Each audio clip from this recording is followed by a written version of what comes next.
Hi friends, இன்றைக்கி வீடியோவில் நம்ம என்ன பார்க்க போகிறோம்னா, தமிழ்நாட்டில் என்னென்ன மாதிரியான இன்ஜினியரிங் காலேஜஸ் இருக்குது, ஸோ எந்த மாதிரி இன்ஜினியரிங் காலேஜஸ் நம்ம சூஸ் பண்ணலாம் அப்படிங்கிறத நம்ம பார்க்க போகிறோம். ஸோ தமிழ்நாட்டில் பார்த்தோம்னா நியர்லி வந்து 440, அதாவது கரெக்டாக சொல்லணும் அப்படின்னோம்னா 438 இன்ஜினியரிங் காலேஜஸ் இருக்குது. ஸோ இதில் வந்து பார்த்தோம் அப்படின்னோம்னா ஒரு 4 கேட்டகரியாக வந்து இருக்க காலேஜஸ் வந்து நம்ம சூஸ் பண்ணுறது நமக்கு நல்லது. அதாவது அண்ணா யூனிவர்சிட்டியோட ஒரு டைப் இருக்குது. அதாவது டைரெக்டாக வந்து அண்ணா யூனிவர்சிட்டி காலேஜஸ் வந்து இருக்குது. அது வந்து ஒரு 4 காலேஜஸ் இருக்குது. அதுக்கப்புறம் அண்ணா யூனிவர்சிட்டியோட எய்டட் காலேஜஸ் இருக்குது. அடுத்து வந்து யூனிவர்சிட்டி காலேஜஸ் வந்து ஒரு 11 இருக்குது.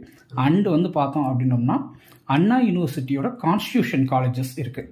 ஸோ கிட்டத்தட்ட இதெல்லாம் பார்த்தோம் அப்படின்னோம்னா இந்த 4 கேட்டகரியில் இருக்க காலேஜஸ் வந்து கிடச்சிச்சு அப்படின்னா வெல் அண்ட் குட், அந்த காலேஜஸ் வந்து நம்ம சூஸ் பண்ணிடலாம்.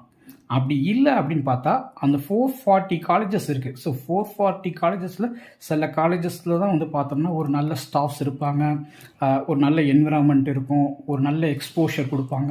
ஸோ அதை எப்படி சூஸ் பண்ணலாம் அப்படின்னு பார்த்தோம்னா NIRF ரேங்கிங் அப்படின்னு சொல்லுவாங்க. ஸோ அந்த NIRF ரேங்கிங்கில் அந்த காலேஜ் வந்து ஒரு 50 இல்லை 50+ அப்படின்னு பார்த்தீங்கன்னா ஒரு 100க்குள்ளே இருந்துச்சு அப்படின்னா வந்து ஒரு நல்ல காலேஜ். ஸோ 50க்குள்ளே இருக்க காலேஜஸை வந்து நீங்கள் எய்ம் பண்ணுங்கள். அதுக்கு மேலே அப்படின்னு பார்த்தோம்னா 100க்குள்ளே இருக்குது அப்படின்னா கூட ஓகே தான். ஸோ இந்த மாதிரியான காலேஜஸ் பாருங்கள். ஃபஸ்ட்டு ப்ரிஃபரன்ஸ் ஃபார் அந்த கவர்மெண்ட் காலேஜ் அண்ணா யூனிவர்சிட்டியோட அந்த 4 காலேஜஸில் வந்து பாருங்கள்.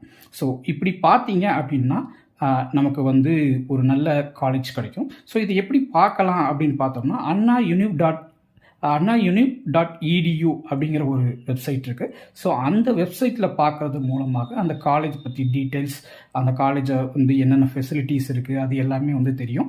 ஸோ இது உங்களுக்கு யூஸ்ஃபுல்லாக இருக்கும்னு நினைக்கிறேன். All the best and two your best. Thank you.